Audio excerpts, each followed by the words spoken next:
pause.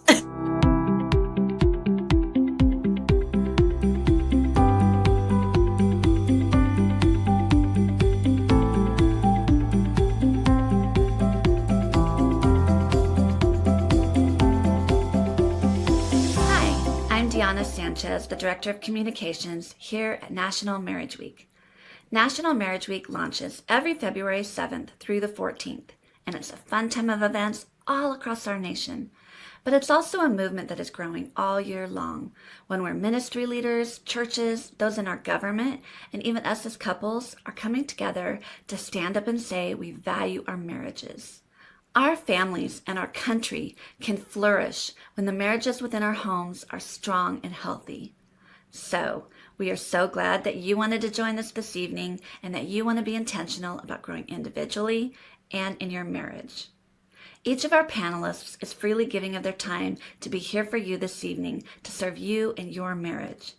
Whether your marriage is struggling or in a really good spot, we are here to help arm you with the skills to make it even better. We are cheering you on. So let's get started. Hello, viewers. I'm so happy you've joined our National Marriage Week panel discussion tonight. I'm Amy Morgan, your host this evening.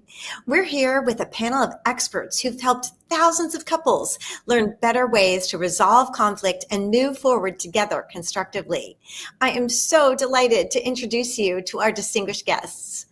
Brad Rhoads, along with his wife Marilyn, founded the Ministry of Grace Marriage in 2015 to help churches and couples prioritize marriage. Before pursuing marriage ministry full-time, Brad practiced law for 22 years and witnessed firsthand the breakdown of the family. In addition to writing marriage curriculum and speaking, Brad serves as marriage pastor at his local church. Troy and Kathleen Billings are national marriage speakers and co-founders of BAM, Building Amazing Marriages, a vibrant parish-based marriage ministry. They also co-author the worldwide top-selling Catholic book, Simply Love, Catholic Marriage Day by Day, published by Our Sunday Visitor. They have 5 children, 1 son-in-law, and 4 precious souls in heaven. Dr. Sharon May is the originator of Safe Haven Marriage Intensives and founder of Safe Haven Relationship Center in Carlsbad, California. She is known for her pioneering work in conducting marriage intensives, creating the Fostering a Safe Haven Marriage and Family program, and co-authoring the book Safe Haven Marriage with her father, Dr. Archibald Hart. Thank you all so much for being here. Thank you, Amy. It's great to be here. Thank you. Married couples long to feel connected, appreciated, vulnerable, and intimate with each other. But the painful reality for many is that disconnection and conflict have left them feeling at odds. Brad, as a former attorney who handled divorces, you saw plenty of couples in conflict. Can you start us off with some problems you saw? Absolutely. It was it's the whole gamut, as our other people on the call would see. I mean, it's a lot of it. You're merging 2 lives. So you have 2 lives intersecting. They grew up with different families. They have different views on finances. They have different views on parenting. And all of a sudden, they're in one home. Well, then it gets really difficult to navigate. One's a spender, one's a saver, one's a talker, one's a listener. And all of a sudden, merging the 2 lives becomes really difficult. And by the time they got to me, way back when I did domestic relations work, they had unhealthy conflict for so long that it had become toxic. And they didn't really have any conflict resolution skills. So what happened is, they endured years of unhealthy, difficult, painful, hurtful conflict. And then by the time they got to me, you have 2 very wounded people that it's very difficult to get them to open up to one another. So the causes, there are a ton of different causes, but kind of a lot of it comes down to not poor communication, poor conflict resolution, and a lack of understanding of the grace of God. Mm-hmm. I once heard a priest say that when 2 get married, 2 become 1, right? But, he jokingly said, you got to decide which one, right? Yeah. But in all reality, merging 2 lives together into one, there's some pain in that, right? You have different personalities and interests, and you have external, stresses that compound the internal pressure in the home. And that makes it difficult to merge those 2 lives into one. Yeah, and we changed. I mean, when I was dating, I was really generous. When I got married, Marilyn said, you transformed into budget man. So it's like, not only, she says a bait and switch. It's like you were so generous and kind. Then when you got married and all of a sudden you're this stingy miser, say, what happened? And it is navigating these differences, because we're not going to change our personalities no matter how much our spouse argues with us and tries to convince us. And so it is, how do we have these very difficult conversations around differences that are not necessarily going to change, but we still have to learn how to blend our lives together. Yeah. I know, Troy and Kathleen, you mentioned something about even that the difference in the respect and the love that the women and men crave different things. Right. Yeah. I mean, men definitely crave respect while women crave love, right? And when spouses don't receive those things and we're not giving those to one another, you can easily get into kind of a tit for tat cycle, like, well, I'm respecting you, but you're not loving me, or I'm loving you, but you're not respecting me, right? And we never want to live marriage in a tit for tat cycle, right? We're called to love despite, the fact that maybe they're not loving us the way we want them to, we need them to, that's the beauty of marriage, right? And what God calls us to is we love despite the other person's faults or how we might feel that day, right? Love is not a feeling. It's a decision to choose to respect, to love one another, and not to get stuck in that cycle of I did this and you did that, and don't keep score, right? So it stretches us because it causes us to like lay down our life for another person, and I think a lot of it too is we put too much pressure on the marriage. People come into marriage expecting it's going to make me happy, it's going to make me feel beautiful, it's going to make me feel respected, I'm going to feel loved. It's not Marilyn's job to make me feel respected. And I can't make Marilyn just feel beautiful. There a lot of times people go into marriage asking the marriage to deliver something it can't deliver, and that causes conflict. I mean, it's almost like it's not meant to be a codependent thing. You want to want things from someone, but not just have to need them from someone. And it's because it just puts so much pressure, and then life becomes so busy and stressful, and the kids come on the scene, and then you got financial issues, and you got a bad boss, and you got all. So what happens is the marriage gets less and less attention. So when the marriage gets less and less attention, the less responsive individuals are to each other in marriage, the more it sets marriage up for conflict. And what happens is, as marriage loses priority, one feels they feel unseen, they don't feel listened to, they don't feel prioritized. I remember, our first year of marriage, like our microwave broke, and Marilyn said, will you get us a new microwave? 60 days later, she's still warming up leftovers in the oven, and it's taken 45 minutes. She's like, just didn't feel prioritized, didn't feel responded to. And you could say, well, why didn't she just go buy it? Well, because she's like, I asked you to. You should be. But it was just an interesting thing because we're not taught to be as responsive in marriage as we need to be, and we're oftentimes a lot more responsive in dating than marriage.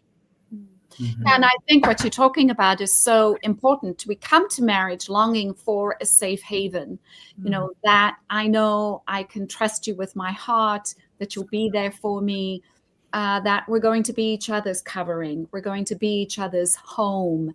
And things happen that do trigger our hurts and our vulnerabilities. And a lot of times what we bring into the marriage, those hurts, I call them, dragons, those meanings that get put on the event, like, oh, you didn't get a microwave. Okay, well, you're busy, I'm busy, it's no big deal. But the meaning that gets put on those events take on a life of its own. You're not in my safe haven. You're not there for me. You're not my covering. I can't trust you or rely on you. And then we make the meaning, I'm on my own. And even though you're right, we don't expect our spouse to be everything for us. I think we as human beings are longing for our spouse to be that safe haven, and being aware of, what are my dragons? What meanings do I put on these events, and where do I get them from? Do I bring them in from childhood or my personality or or life experiences. That meaning then I'm interpreting as my husband is intentionally trying to do that, versus taking responsibility for my own dragons. I'm so glad that you talked about that you defined what you meant by your dragon, and I love your cute little dragon. Well, it's a great visual. But even where those might have come, you've got we call it a herd. I don't know. Oh, I don't know what the gaggle is geese. I don't know what you call a grouping of dragons, but I like that you were talking about things that have come from the past, because as soon as you've redefined that and put that on, and then your spouse is your enemy, and that's not at all where it started. Could you dig into that just a smidge more? Oh, absolutely. Like, you didn't take the trash out. That's an event, but our past experiences, our personality puts the meaning on how we're going to interpret my spouse didn't take the trash out. And if I was neglected as a child, or mom and dad were just not there for me, or mom and dad did everything and they were there, I didn't have any needs, before I could ask, it was done for me, then those meanings, you didn't take out the trash, I guess I'm not special to you, or I'm not a priority, or I have to take care of myself, I can't rely on anyone, I never could.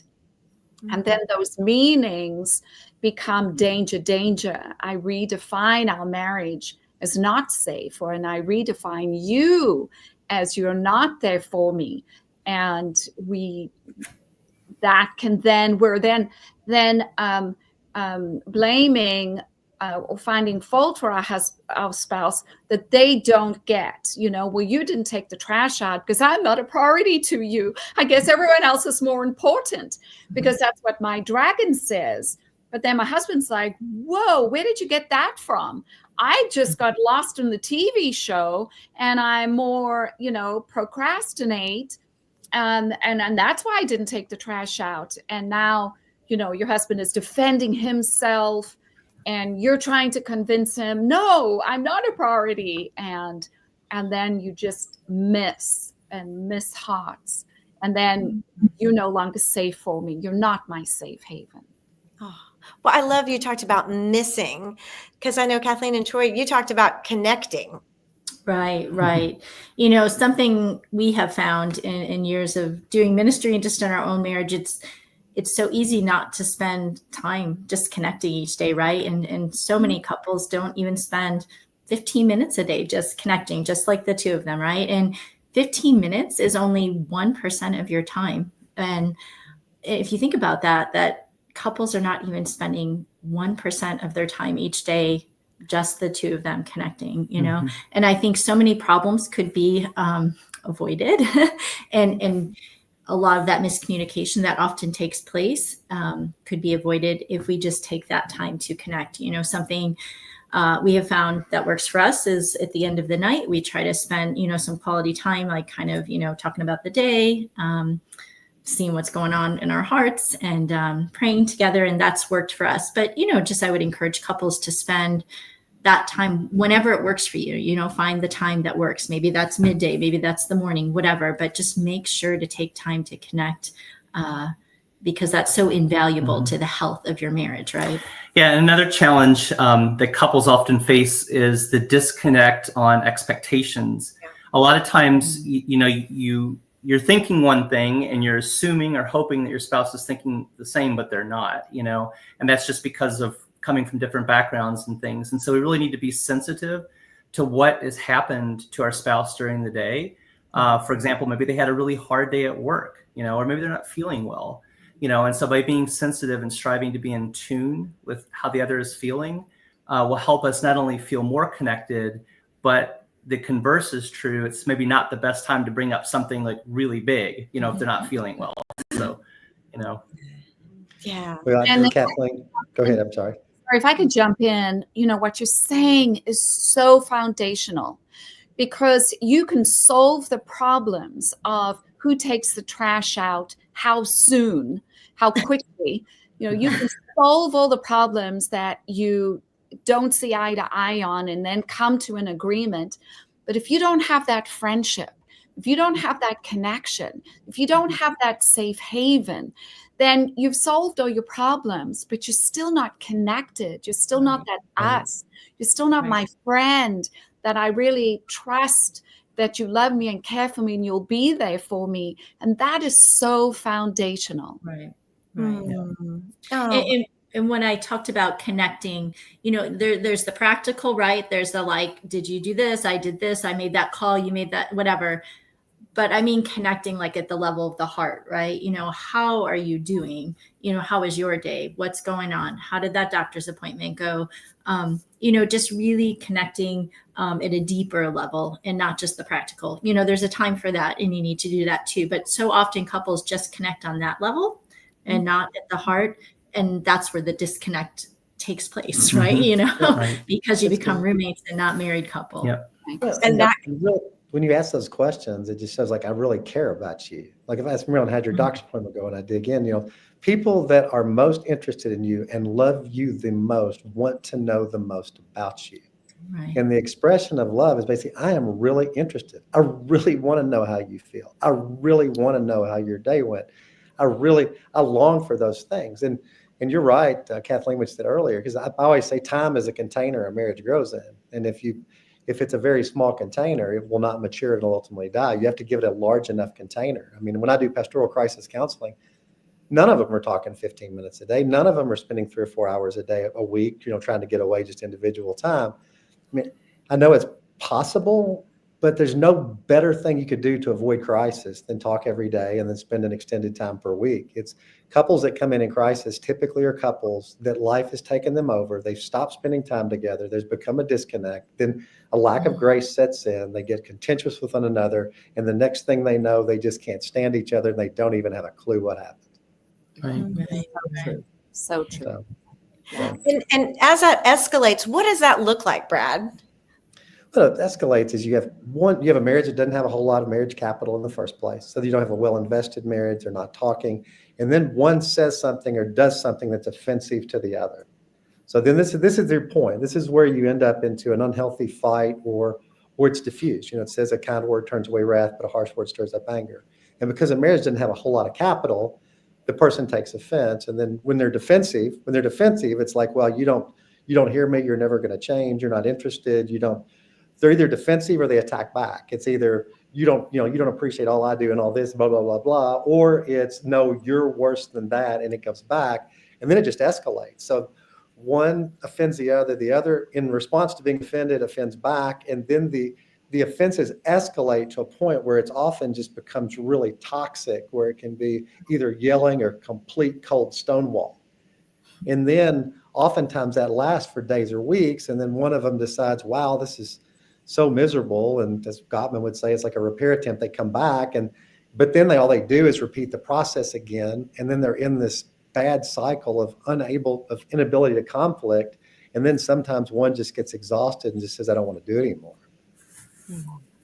Yeah, that is so true. And then you are left with this argument cycle that's the same pattern, just a different topic.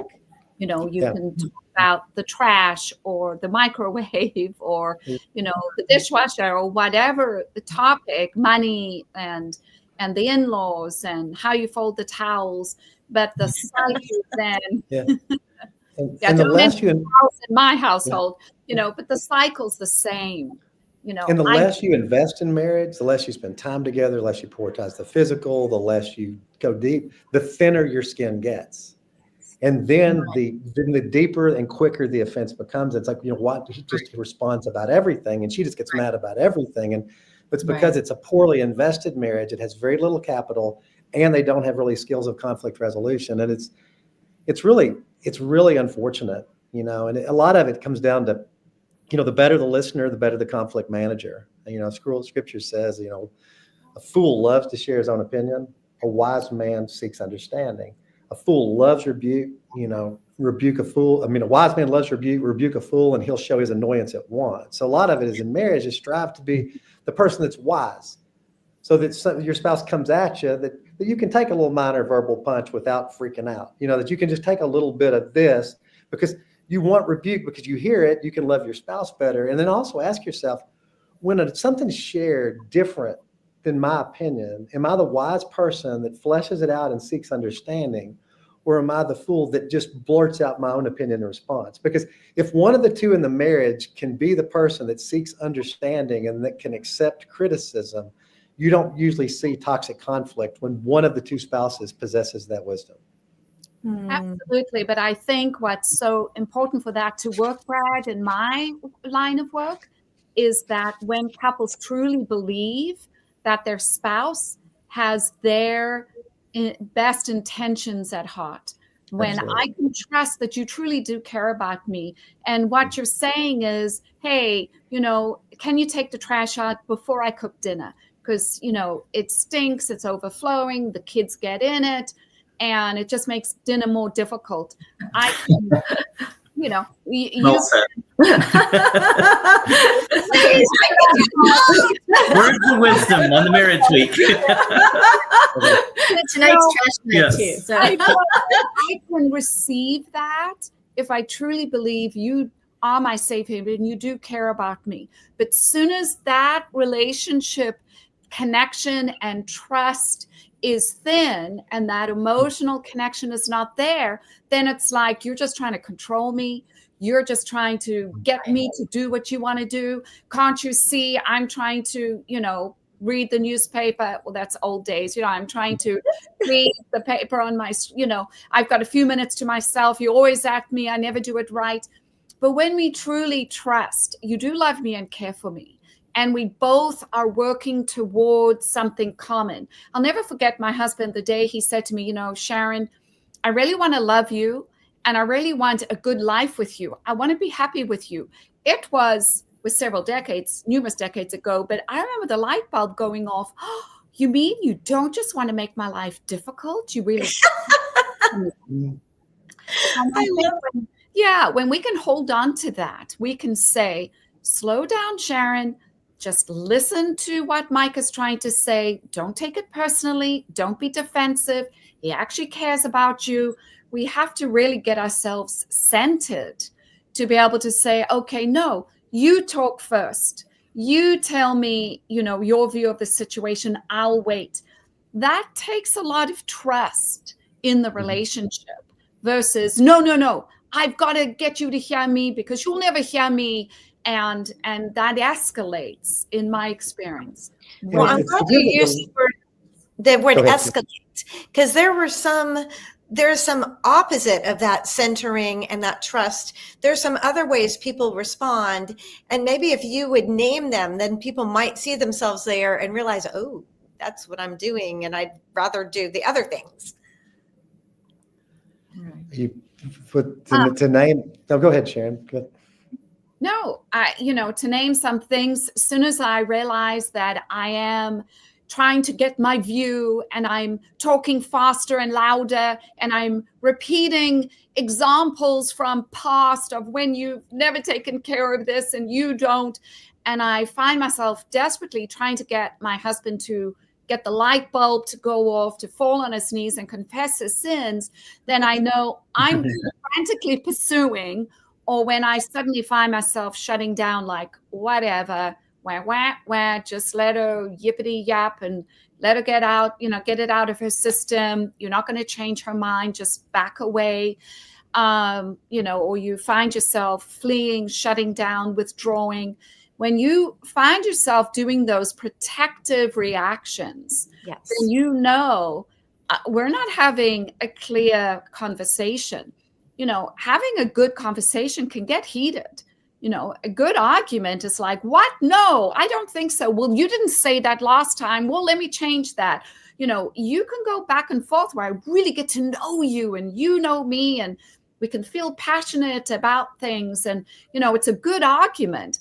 But as soon as we get into the wilderness where I am now escalating, critical, negative, using contempt, I am withdrawing, shutting down, going to the blank screen, not caring, unhooking, then we know, I think we're in our cycle. I think I'm doing my old thing, and this is not going to end well. Yeah. We need to stop and unhook. Thank you. I think that's helpful. We talk with ways of coping with fears. I know Troy and Kathleen, you kind of talked about that. Yeah. Sometimes we forget that, we're on the same team, and, the very person that we're battling with, is the person that we love and that we're supposed to be protecting and cherishing, right? And that is supposed to be a source of comfort to us. So we have to remember we're on that same team, and we're working towards a common purpose. And something I know, I was thinking about as you were talking, Sharon, often couples, especially with younger children, you get into a conversation and it might be going in a good direction. You're kind of handling it well. It's a healthy conversation. And then, your 3-year-old walks in like, Mom, Dad, right? Or the teen's like, hey, Dad, I need the key, whatever, right? We have these interruptions that come at us, which adds, as external things, right? Coming in when you're like, this is hard enough to do, right? To have this good, wholesome conversation about something. So something to be mindful of too is that when you are going to have a conversation where you're going to address something maybe that is weighing on your heart or vice versa, right? And something that, is, is a conflict, right? Try your best to make sure you set the right amount of time aside to discuss that, right? Timing is everything, because I know we have found in our own marriage that so many problems could be lessened if we had just, told the children, hey, Mom and Dad need to have a conversation, don't bother us unless the house is burning down or you're bleeding, right? We need to talk. This is our time. We're investing in our marriage. And because so often, you can get interrupted and it just derails you, right? So, yeah. And just to segue off of that too, I want to kind of talk about the word intimacy for a minute. So when we think of intimacy, we often think of, being close or affectionate or even warm with someone. But thinking of it another way, intimacy could actually be intimacy, right? And so when you're with your spouse, it's important that we're showing our spouse that sincerity, that we really want to see deeply into them. We want to understand, what are they thinking about today? What's really important to them today? How are they feeling? Are they happy, sad, hurt? Really trying to get to the heart of that. And that's often a really big sign of comfort for our spouse, especially to try to help avoid that conflict, is really letting them know on a regular basis that you're committed, that you're focused on not only your marriage as a whole, but especially you're looking outside yourself, and indeed letting them know that into them you're seeing, right? Oh, that's so beautiful. At the heart of every argument is someone longing to be heard and understood. Just like you're saying, see me, see my pain, see my hurt. We're wired to be in that relationship. Now, Sharon, you talked a little bit about teaching people to argue well. We kind of went through the how not to's, but then one of the things you have spent your career is teaching people how to choose. So let's turn the corner from the bad to the good. Yes. Well, that's just a great segue, because to argue well is you've got to remember the vision each of you have for the marriage. You've got to remember your foundation, your friendship. Are we really on the same team, or is my spouse against me? And if I feel my spouse is against me, maybe resentment has built up. Maybe I am feeling like, I feel you're selfish, or you weren't there for me so many times, and I have all these hurts. And we then need to reach out and get help, because there's some things we cannot heal ourselves. When you've got a burn, you can put Neosporin on it. But when you've got that deep cut, you just have to go and have someone help you really get to the heart of things and unravel it. But just for a couple, being able to say, hey, let's recognize the cycle that we get stuck in. I bring up a topic, you get defensive, I then heighten, you defend back, finally we escalate, then we both withdraw, we don't talk for days, and we come back together around, hey, who's going to pick up Johnny from school? And then we never come back and talk about it. So one is recognizing the cycle. One is recognizing, I do love you, I care for you, I want to be your safe haven. And then secondly, recognize the cycle and then choosing how to step out of it. Choosing to say, can we just have a timeout right now? You just said, I never take the trash out. What do you mean? I can't hear anything else you say because I'm stuck on that. To really slow down and in the moment, taking responsibility for our part of perpetuating that cycle and realizing, you want to be heard just as much as I want to be heard. And I tell couples, you're not working towards not ever arguing, because not arguing is also a sign of a very unhealthy marriage and a marriage that isn't going to last. The idea of having a good heated conversation is how can we both be heard and understood. And we're each going to have different opinions, but how can we come back together and as an us make a decision or be heard and understood? And how can we have this connection rather than just two opposing opinions, just battling to be heard and understood? But how can we come together? And it's difficult. It's tough, even for the best of us. If I could just add one thing to what Sharon just said, it's interesting. You talked about the two people arguing, right? Like wanting to be heard and fighting for that voice. Well, what's interesting is words over time tend to get watered down. And our modern day word argue actually comes from the Latin, which has to do more like discussing and debating. And if you think about a true debate, it's a clear communication and a refinement of ideas that may contrast, but gives each party the opportunity to share their points of view, obviously with the purpose of winning the debate. But you can think about the civility in that and how that's really the root of the word argue, which now unfortunately has gotten watered down to the craziness that Sharon, you were just talking about. Right. Interesting. Right. And Gottman, John Gottman's research shows that 69% of what we argue about is really about differences in lifestyle, differences in, personality and in choices. And that these perpetual differences are not going to change. I'm suddenly not going to be a morning person. I'll drag myself through being a morning person, but these are real differences. And so it is not just changing each other's minds. You won this, I gave in to you this time, now you give in to me now. It is about coming together. And I love that in that debate, that how do we talk about something that we won't 100% agree on? I feel we should buy the TV. I feel we should save until we can afford the TV. Yes, but this TV's on sale. We won't see it eye to eye. The kid should get an iPhone. No, never. Don't make the snack for the kid.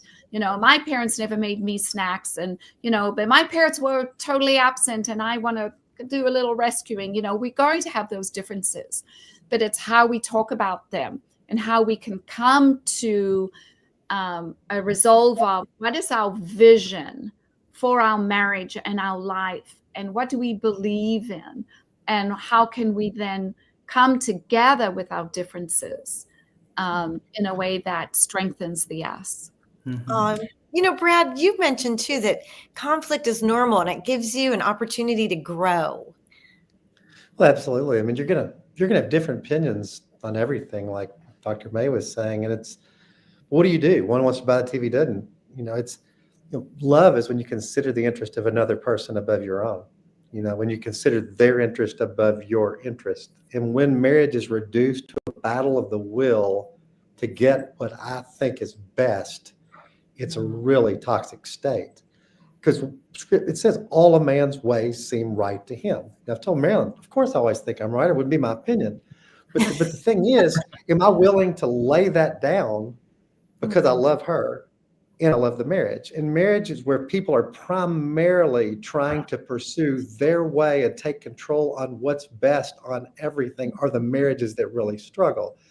Those that are willing to do things they don't necessarily think's best or is not ideal, and they can see the other person's point of view and lay down their point of view for the other to honor the other, those marriages, they work. And when you get into the argument, when somebody says something you disagree with, the natural response isn't to seek understanding. The natural response is to respond with opinion. But if you can have the wisdom to pause and say, well, why do you feel that way? Why do you want to buy that TV? Well, why is that important to you? Why that's a good deal? And then if you can honestly repeat and say, oh, so you feel this way, this is why you feel this way, and this is why it's a good idea. In most cases, you'll think, well, I don't necessarily agree, but that makes sense.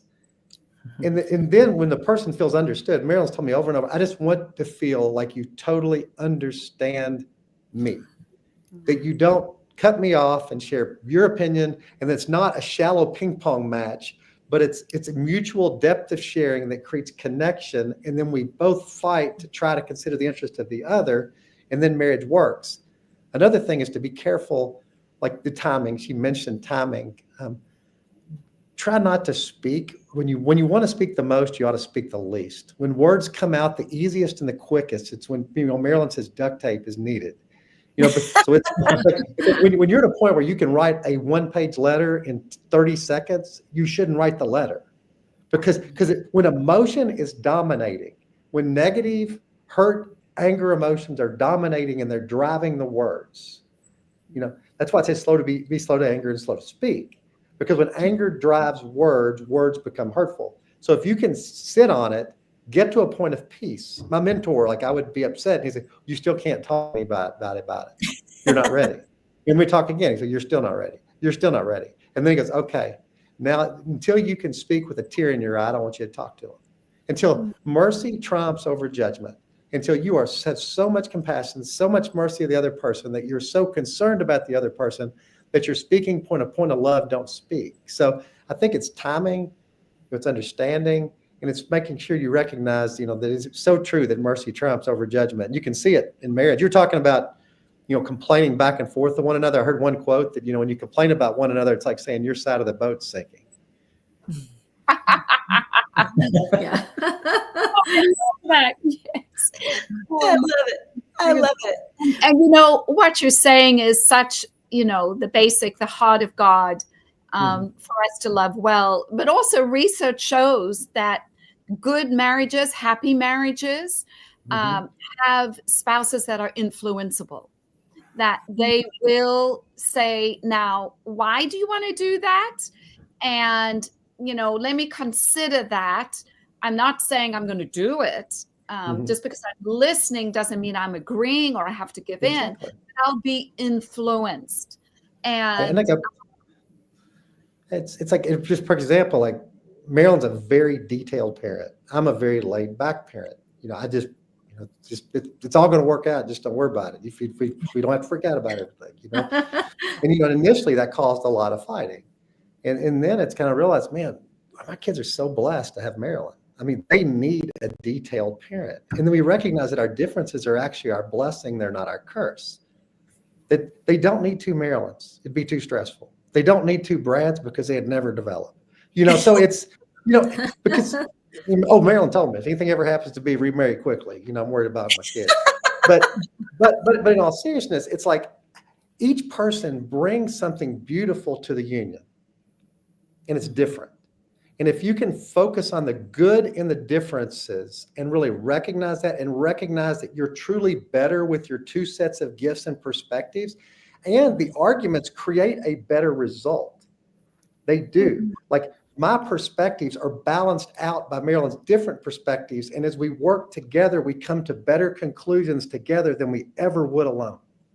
So recognize that work, as iron sharpens iron, man sharpens man, another man, two are better than one, that actually, what you're creating through all of that is usually a much better decision that you'd come up on yourself. Marriage is so protective of people from bad decisions because we're a check on one another. I love that when you said, think about the good. What are some helpful ways you've seen couples apply some best practices? And I'm going to let whoever wants to jump in first. I'd like to hear from all of y'all, but whoever wants to start first with some best practices. Well, I think one of them is sacrifice, right? That we're called to sacrifice for a spouse. So for a young couple and got a little baby, be the one to wake up in the middle of the night and take care of the child, right? Or take out the garbage, as Sharon, you've alluded, so much here in the telecast. And make sure we're the ones that are really jumping in to help out and seeing the good qualities in the other. It's the time together piece is so huge. I mean, because you really can't conflict well unless you give yourself time to talk. You can't communicate well without time. You can't enjoy one another without time. You can't really have good physical intimacy. So my experience, when couples have a practice where they time block and say, hey, every week we're going to spend 3 to 5 hours a week, just the two of us with no distractions, those marriages thrive. What happens when all the demands of life squeeze out that time? None of these skills have any time to develop whatsoever. So I think time in the practice of gratitude, Marilyn keeps a list of what she loves about me in the front of her Bible, and she rereads it consistently over and over, and it just keeps her having just an affection toward me. I've got plenty of annoying habits. I'm not an easy dude necessarily to be married to. Marilyn said I married funny, not sweet, but I try. But the thing is, I feel like she lives at a point of constant affection and positivity toward me, but she fights in the mind because we all have our gifts and we all have our shadow side. And when you lay on top of the good and really think on the good, it's very protective of marriage. Gottman studies show that. Scripture says be thankful in everything. But so when in our practice that we teach in Grace Marriage, the ministry we founded, is we literally have them write everything they like about each other's looks, character, personality, spirituality, work ethic, and we make them write for 10 minutes, then read it to one another, and then express the detail behind everything they wrote. And even couples that have been doing it for years still cry because it is like salve to the soul when the most important person in your life tells you how amazing they think you are. Yeah, I love that. And to build on that is to wake up every morning with an attitude of, I want to love this person well, and I'm going to trust that they want to love me well. Mm-hmm. That's when you can affirm with each other your vision for your marriage, that I want to be your safe haven. My husband will say, I chose you, Buttercup. We're going to have to work this out. And he calls himself a salty pirate. He says, this salty pirate really wants to love his, precious mermaid. He calls me his mermaid. Aww. And when we can truly believe and trust that our spouse wants to be our safe haven, and that it's you plus me, that, it's not just I will do all the sacrificing and, aren't you grateful to have me, but that as an us, I'm making the sacrifices when the baby is born in those first months or years, but then I know you're going to tag team and make sacrifices as you build your career, and we're both going to make sacrifices, to work towards this and with the kids and finances, that we are tag teaming and knowing you're my safe haven. I want to grow old with you, and I really do want to love you well. But boy, oh boy, you can send me to the moon, Alice. And, and wow, our differences and the way you do things. And then the next thing I'm going to say is for us to take responsibility for ourselves in terms of our own dragons. When we can say, Brad, you said it with such humor, but it's so true. I'm right, or this is my perspective, so it must be the right perspective.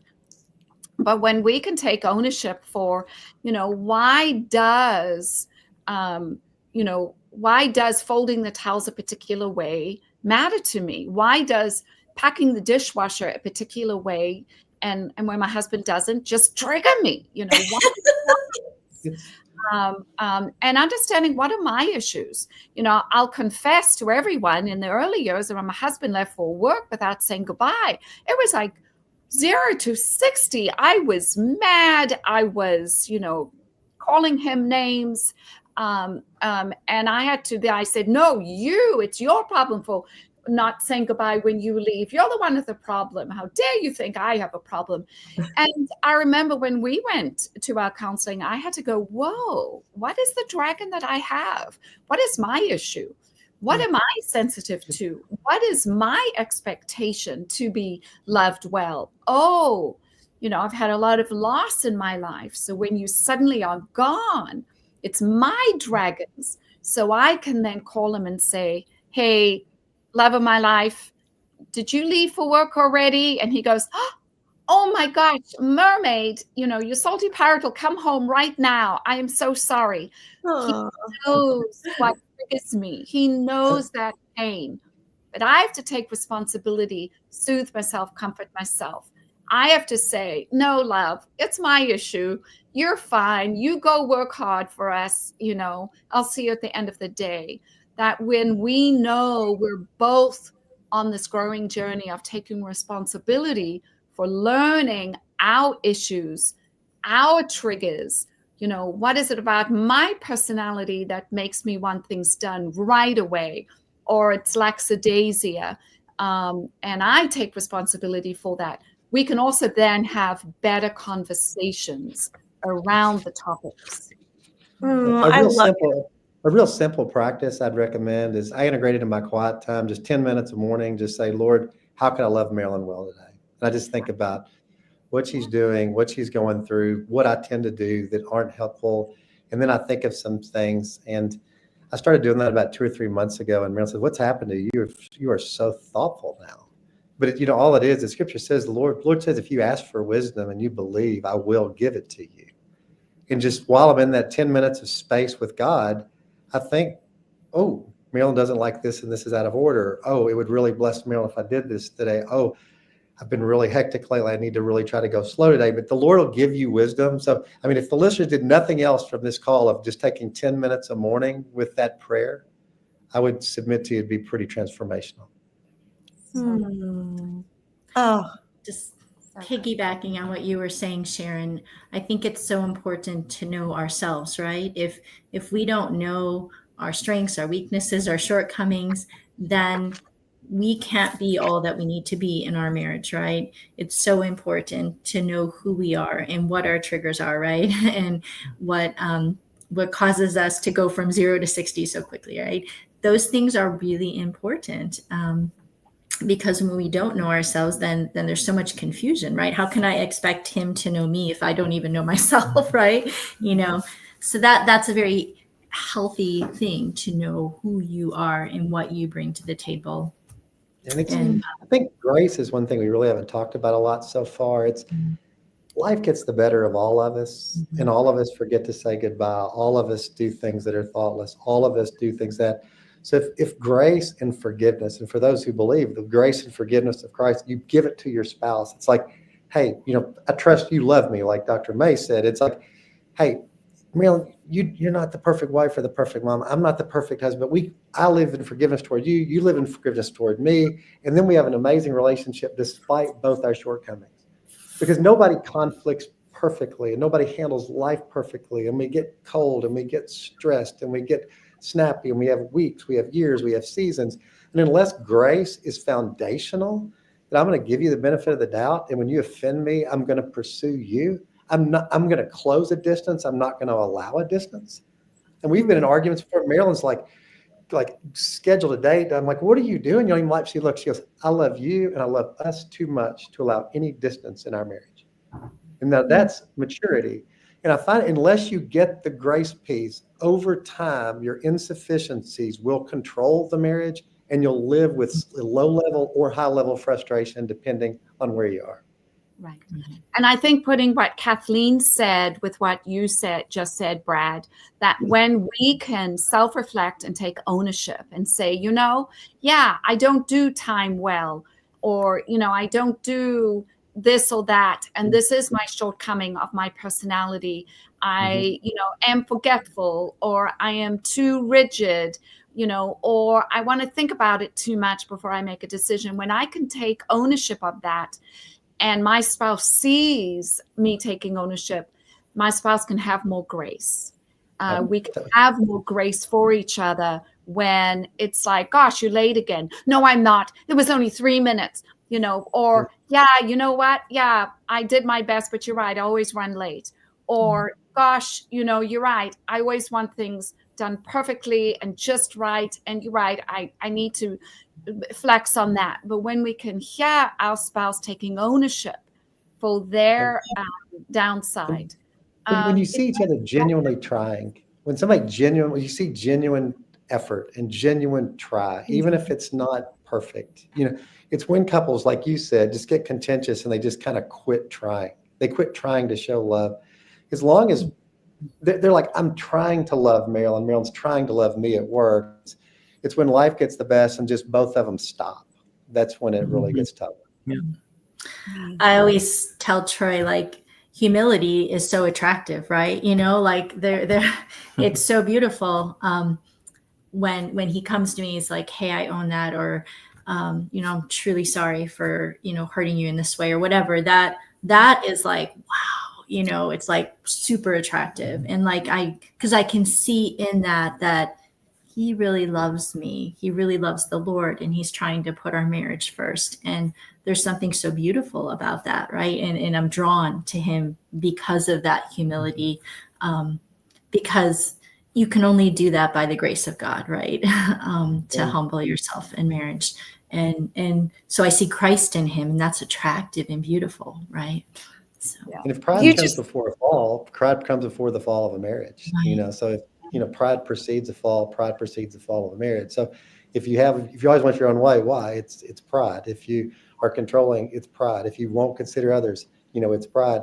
And when you see humility, I agree with you fully, Kathleen. Really humility is the key in marriage, because that's teachability, that's kindness, that's consideration of others. When somebody's stubborn and prideful, the other person, you talk about how pretty humility is, how ugly is arrogance. Yeah.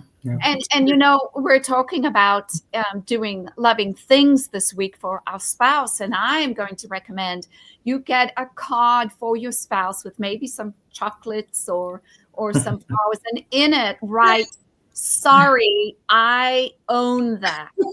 I like that, Sharon. Very nice. Yes. Oh my goodness. You talk about that softening and that love gift of, the time out of neutralizing, all those arguments. I love that, Kathleen. It's that scripture says, let your gentleness be evident to all. I find that husbands that are gentle, that have that gentle peace, tend to do really well in marriage, and those that don't. When I ask Marilyn, what's the one thing I can do to love you? She doesn't say, give me a list of things. She goes, just be gentle with me. Just be gentle and kind with me. And how do you do that? You really only do that through the Lord. You can't fake kindness. You're a kind person, or the fruits of the Spirit are either in you and manifesting, or they're not. But you can grow in kindness, I think. Like you were giving the example of how you were asking intentionally asking the Lord to help you see. Marilyn would say, it's like, that's been God's biggest work in me, because she would be super angry and laughing at me at the same time our first year of marriage. And while she's laughing, she would say, I'm angry. And I said, but you're laughing. She says, but you see, even laughter, the heart may ache, but but you're right. It's we should all be growing in kindness. That's the sanctification process. We should all be growing in gentleness and patience, and age should create more and more beauty of character. And as we get older and older in marriages, our marriage should be better and better, because we become people of greater and greater character that love each other more effectively and become greater examples for our younger generation. Our very best marriages should be the ones that are 50, 60 years into it, because in the sanctification process, Sharon, you've learned so much, you've grown so much, you've had so much opportunity, and then we're able to impart that and hopefully make the ride of those behind us a little smoother. Absolutely. And then it's also giving hope to those young married people. They're not really prepared for the honeymoon. When I sit with couples, usually dragons come out on your honeymoon. You you didn't wait for me, you didn't open up the door. That is the meaning of, are you my safe haven or not? And when we're first married in our 20s, we're just trying to grow up ourselves and mature, trying to find, where's my purpose and meaning in life, and growing the career. And then you're in your 30s, 40s, you're having children, and, time alone, you have to double up. Time alone means doing the dishes together, or, lying in bed exhausted after you've tucked the kids into bed. And you then have to hold on to, we're going to get through this. Let's grab 5-10 minutes each day. We're not going to have a whole day together. And it is tough for those couples, because when they get stuck arguing, they are interrupted with, now I've got to take the kids to school, and I have to go to work. And you try and resolve the argument or have a talk about the argument on the weekends. You don't want to bring it up because you don't want to ruin the weekend. And so you let those topics go by, but the resentment builds. And then you get to your marriages in your 50s saying, wow, kids are starting to, getting ready to leave. We're so emotionally disconnected. And couples then say, are we meant to be together? And falsely, they should not. And so it is giving hope to those couples. Those are difficult years, but you can get through it. You can unravel that argument cycle, find that sweet connection together, understand the meanings you put on those differences, and unravel them and build that friendship and relationship that can bring you into older adulthood. I don't like that I'm older, but hopefully I'm wiser in saying, yes, stay with that journey. It's very much his character development. Like you either end up in a bad marriage, or you develop and learn to love well. I mean, you're talking about the honeymoon. I beat you. Our first fight was at our wedding reception. So, I'm not kidding. I was rude to the photographer, and the photographer's a friend of the family. Then Marilyn was mad at me as we were getting in the car to drive off. Was our first fight.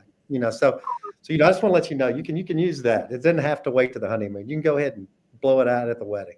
And look at you, what you've overcome. I think one thing that all of y'all agree upon is that having conflict should be healthy, that it can be healthy. And if you start getting in that reactive cycle, that time of, where your arguments aren't constructive, you're bringing in contempt, you're just not being able to resolve, bring in a third party.